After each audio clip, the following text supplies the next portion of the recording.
सरकार के द्वारा जारी आंकड़ा के अनुसार इस वर्ष समर्थन मूल्य पर धान बेचने के लिए पूरे प्रदेश से 21,29,746 किसानों ने धान के पंजीकृत रकबा 27.59 लाख हेक्टेयर के साथ कराया है। पंजीयन। वही पंजीकृत किसानों की जारी सूची में मस्तूरी विकासखंड के अनेकों पंचायतों के किसान का नाम पंजीयन सूची से कट गया है।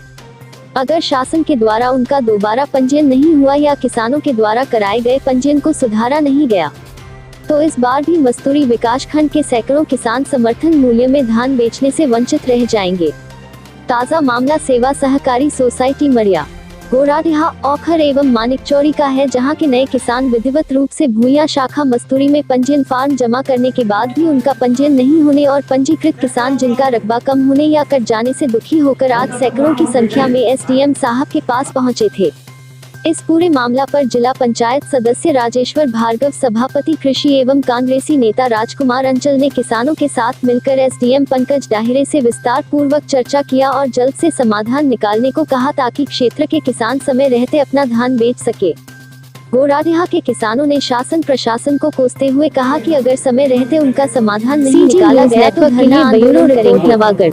इस पूरे मामले पर एसडीएम साहब ने किसानों को भरोसा दिलाया कि सरकार को उन्होंने अवगत करा दिया है तथा ऐसे किसान जिनका नाम पंजीयन सूची से कट गया है उनका रिकॉर्ड भूया शाखा और सोसाइटी के सूची से मिलान करवा रहे हैं। सीजी न्यूज नेटवर्क के लिए भवानी राय की रिपोर्ट। अभी का जो कम उसको सख्त निर्देश भी किए हैं, आदरणीय मुख्यमंत्री जी ने भी बोले हैं कि जिनके जिनके रकबा में कमी है उनको पिछले साल का इस साल का मिलान करके उनको सुधार किया जाएगा और एक सप्ताह का समय दिए हैं। उसमें हर किसान का जहाँ जहाँ कार्य, जैसे अभी मानिक चौरी है, ओखर है, गोड़ाडी का है, सरगवा का है, इसको हमने माननीय अनुभागीय अधिकारी से बात भी किए हैं। तो उन्हें ये भी बोले हैं कि पटवारी को बुला के उनसे दोनों का भूया पोर्टल का और इनका जो सहकारी समिति का मिलान करके जिनका त्रुटि उनको प्रतिवेदन भेज के कलेक्टर महोदय से राज्य सरकार करके उनको मिलान करके उनके पंजीयन को फिर किया जाएगा। किसान के प्रति न्याय नहीं होगा। मुख्यमंत्री ने स्पष्ट निर्देश किए हैं। अधिकारियों को निर्देशित पत्र भेज चुके हैं। इसमें किसानों को कोई परेशानी होने की जरूरत नहीं है। उनकी पूरे एक एक जमीन का जो 15 कुंटल धान खरीदी किया जाना है वो 15 कुंटल धान खरीदी होकर ही। तो इस तरह से मामला ये एक दो सोसाइटी की नहीं है, ये पूरा विकासखंड में इस तरह का मामला है। ये पूरे छत्तीसगढ़ में ये प्रॉब्लम आया है। पूरे एक मस्तूरी क्षेत्र के नहीं, पूरे छत्तीसगढ़ में ये प्रॉब्लम आया है। जो रकबा का त्रुटि हुआ उसका स्पष्ट निर्देश किया है, लेटर भी जारी कर चुका है। उसका सुधार करके जो मूल दस्तावेज के हिसाब से उनके किसानों के धान की खरीदी किया जाए। तो इस कुछ बता रहे हैं क्योंकि भूया पोर्टल में जो दर्ज हुआ है और उसके बाद जो सोसाइटी पोर्टल में जो एंट्री हुई है उसमें अंतर आया है।